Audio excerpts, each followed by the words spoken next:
I just had the chance to read aloud at my child's school. It was very cool. They asked the parents to come in and do that, and it was really fun trying to read to them and keep them engaged and asking questions. Very exciting. And there's an opportunity for our viewers out there who might want to do that for other people's children through the Reading Pals, another great collaborative. Can you talk a little about that? Absolutely. The United Way is working with the Children's Services Movement of Florida to implement a program called Reading Pals, where they are looking for mentors from the community to come into our schools and read to children. Once a week in a one-on-one environment, the books are provided, guides are provided, and they include mentoring moments. So as they read, yes, they're teaching them how to read and the phonics skills and phonemic awareness skills, but they're also using that text as a springboard for discussion. Has something like this ever happened to you? Here's a story of what happened to me, to really get a positive adult in their life in a literacy experience. And those kinds of questions are given to the volunteers. Absolutely. So they shouldn't get intimidated by it. Anybody can read and anybody can ask these questions. It's a matter of interacting, right? Yes, absolutely. So we have that offered now in 4 sites throughout Broward County, and if you want more information about that, they can go to the United Way of Broward County website and the Reading Pals page. Great. That's an exciting initiative. Chuck, I know you wanted to talk also about, this is about early childhood, but in terms of helping children succeed in school, which is what this is all about, after school is also a critical piece. Yeah, and I realize when you ask me what do we do, a big part of our budget is dedicated to after-school care. So school-age kids, while we are the Early Learning Coalition, a good portion of our budget, $12 million, is for school-age children. And as a community, a big piece of our work and our opportunity of having children reading by 3rd grade at the 3rd grade level is to ensure that after they leave school site, after they've had the opportunity to grow inside of school, there's that time after school where they are receiving services and can really, as parents are looking for those type of services, they again are looking for quality that again gives their child an opportunity, I think, to get some outdoor time, to get that exercise time in, to get the homework in, and all those extracurricular activities, whether it be art, because we have great after-school programs throughout our community that can really enhance a child's education in a way that is not in the school setting. So I think, again, as parents look for services for their children, after-school care, again, is one, check them out. Check out what they do. Know that it's more than just might be where you have younger children in a child care setting. There might be an opportunity to look at services provided by the Y from different municipalities that we have in town.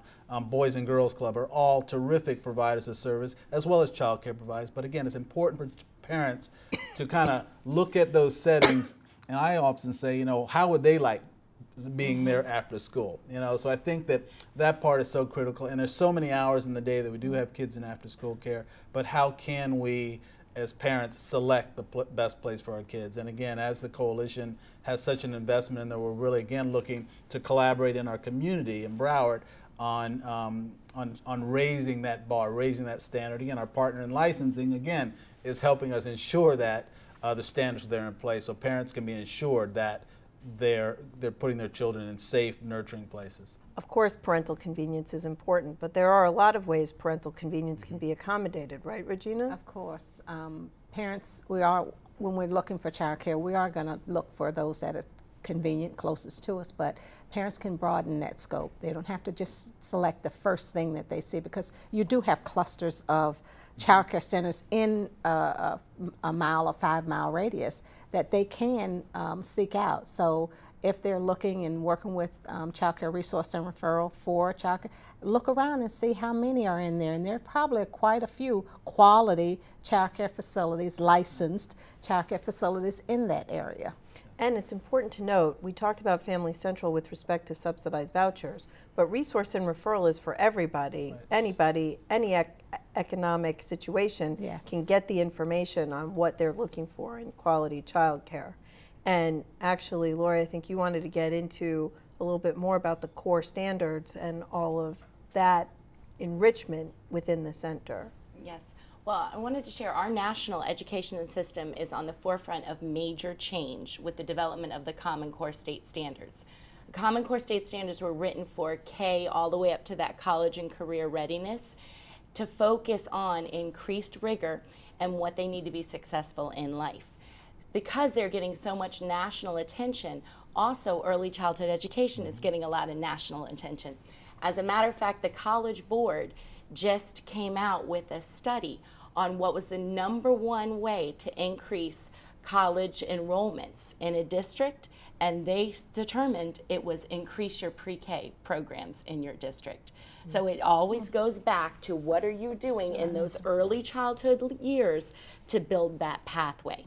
The Common Core State Standards now are being implemented in our kindergarten through 2nd grade classrooms throughout Broward County, and in a blended model in grades 3 through 12, but they will be fully implemented across the district in 2014-15.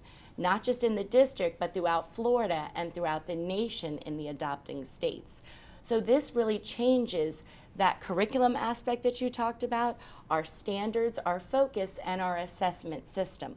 And to prepare for those changes, we need to make sure that that high quality education is available for all of our early childhood students. So how can we expand on that? How can we expand to ensure that all children, all the way birth, all the way till age 5, have opportunities for that early care? And I know that many of our viewers were voters for the universal pre-K, which said it was going to be high quality universal pre-K. Sadly, for some of us, the implementation has not lived up to the expectation because of the legislature's lack of funding. You can't provide minimal funding and expect to get high quality. So, Chuck, I shouldn't put you on the spot, but who should people talk to?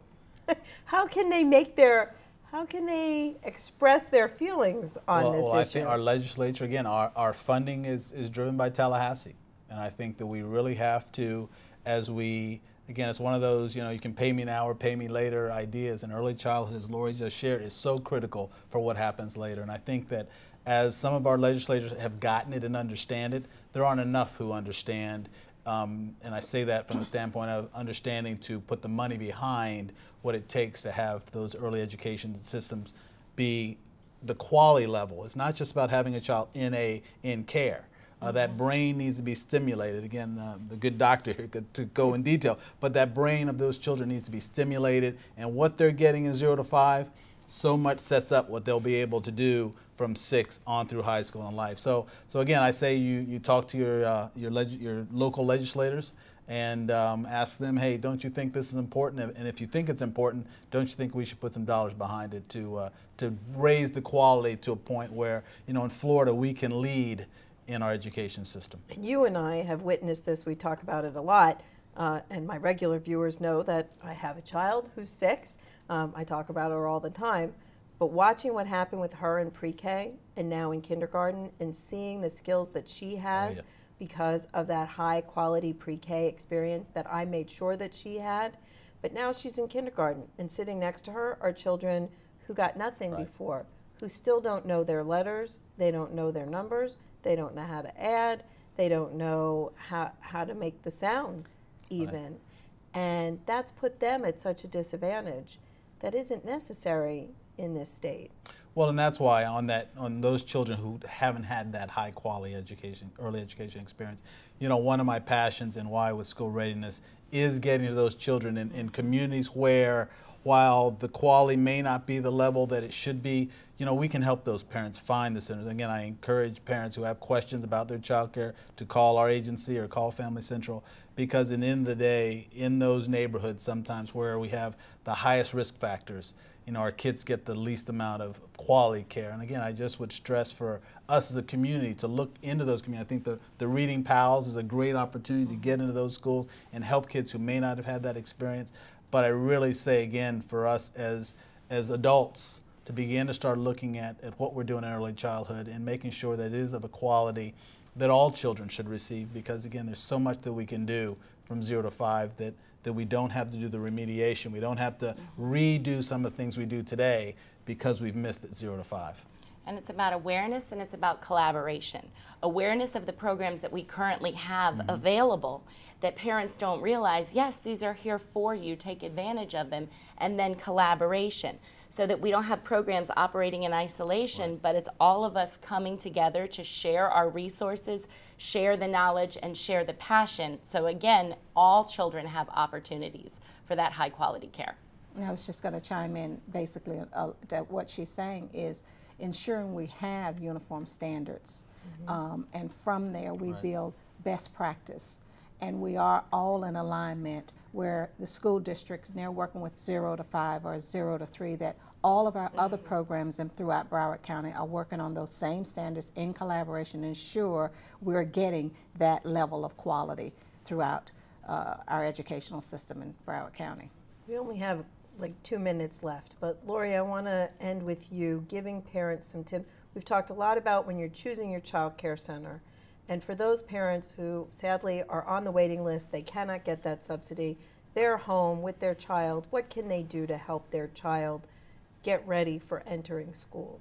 Read to your child each and every day, but not just read, talk about what you're reading and talk to your child. A lot of parents think too, I need a whole library at home in order to be able to read to my child. Think about when you're cooking dinner and you grab a macaroni and cheese box, think about the amount of print that is on that box and how you can talk about, yes, here's the letters, here's the sounds, here's the numbers, here's the steps. Look at all this print that I can use to learn from. When you're going out to dinner, even driving through McDonald's, think about the print that, again, that is there, that we can talk about, that we could see. And all of that is informational text that's a huge part of building that knowledge base for Common Core state standards.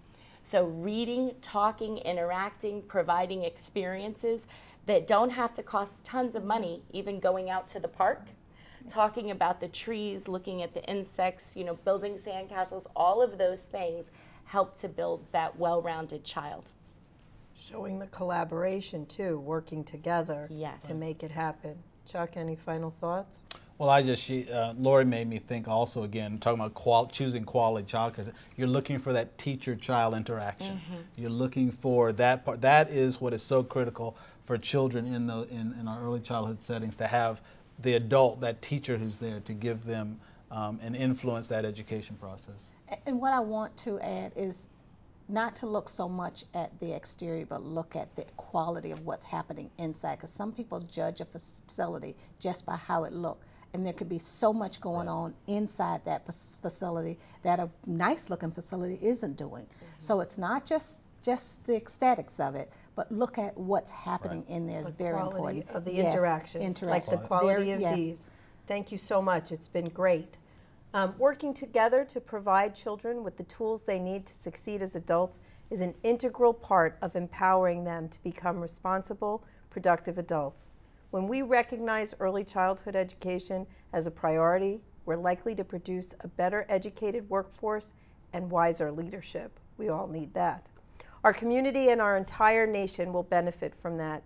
I'd like to thank Regina Walker, Dr. Lori Canning, and Chuck Hood for helping us better understand the importance of early childhood education in the eventual academic success through their academic and professional lives. I've been your host, Cindy Ehrenberg-Seltzer, President and CEO of the Children's Services Council of Broward County, where our mission is to empower Broward's children to become responsible, productive adults, capable of realizing their full potential, their hopes, and their dreams. For copies of this program or any other episode of Future First, please call the Children's Services Council at 954-377-1000 or visit www.cscbroward.org or like us on Facebook. And remember to join us next time on Future First, focus on Broward's children.